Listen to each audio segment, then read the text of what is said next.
So after 33 years, why did you decide to write this book now? After Elvis died, I went through a transition there where I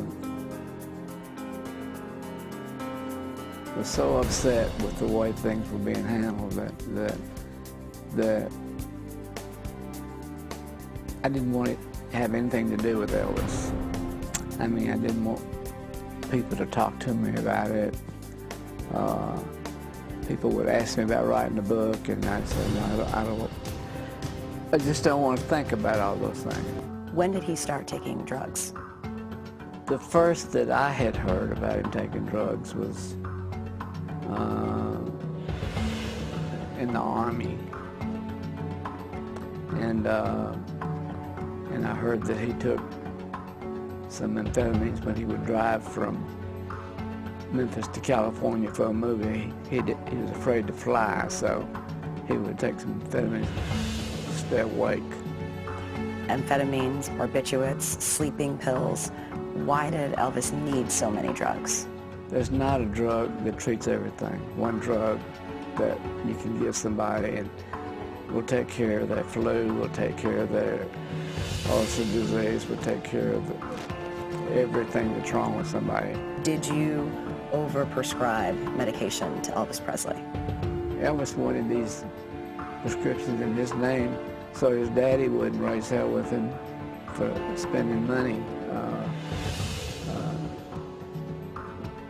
for somebody else. And so that all these things were written in his name, and it looked like that he was taking all these medicines, and he wasn't. I mean, Elvis never even had control of his medications. I kept all his medicines, and I not only kept them, but I hired a nurse to stay out there with him to handle his medicines. So we never gave him. He didn't have control of the medicines. Do you or did you ever regret giving Elvis all of the pills that he had been taking and that you prescribed?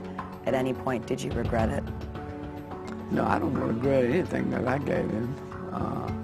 I think they were medical necessities. I think we were treating diseases.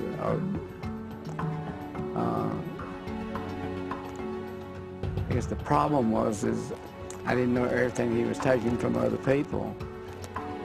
It's a big problem. That's a big problem. Were there a lot of enablers around him? Yeah, I guess 3/4 of the people that worked there were enablers. And do you think that they were contributing to his addictions? Was he a drug addict? There was only one time for sure that I knew he was a drug addict.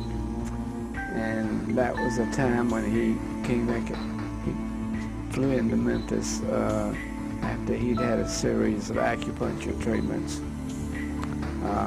from a doctor in California. The doctor had sold him on a bill of goods that he's going to clear up his back pain and clear up this pain doing this acupuncture. But he wasn't using acupuncture needles, he was using syringes. And the syringes had Demerol in them, and cortisone, and Xylocaine, which is a local anesthetic. And of course, he always felt better after that. I mean, he even talked to some of the other guys to go into the same acupuncture because he was so good.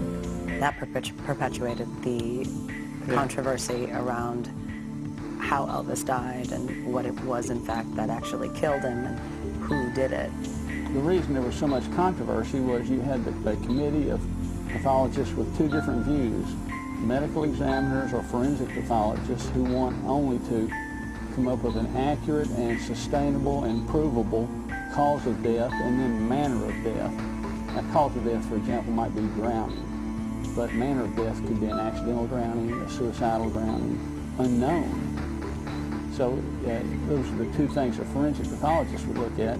Generally speaking, hospital pathologists are listing all the organic problems and disease processes they identify. There was no initial and acute cause of death clearly established, And so then it came down to lab testing. We had several labs testing the samples from the Presley autopsy, and they were somewhat consistent in their results, but none of their results established a baseline of medications or byproducts of medications in Elvis Presley that were even toxic. Now, those medications are found in different levels. They're absent or trace or therapeutic, the level that the medication is intended to work in your body. The next level is toxic, that level at which it makes you sick. And the final level is lethal. In the Presley autopsy, there were no lethal levels, nor were there any toxic levels.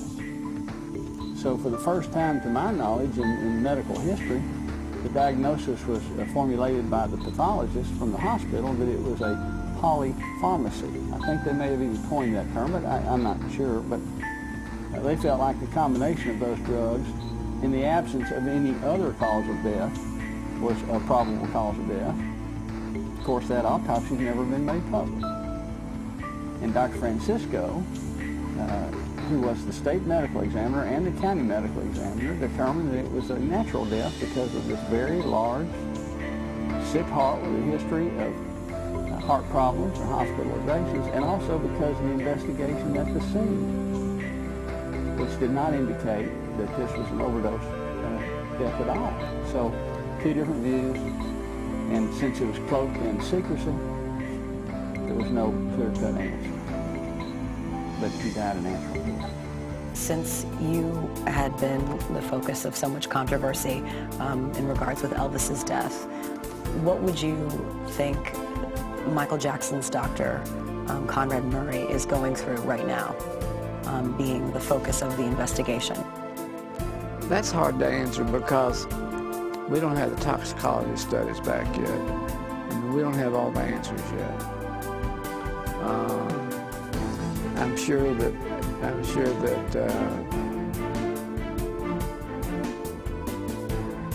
he's running scared. I mean, to be a cardiologist and be there on hand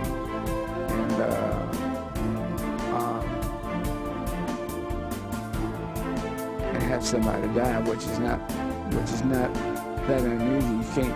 Everybody that you do CPR and doesn't live. So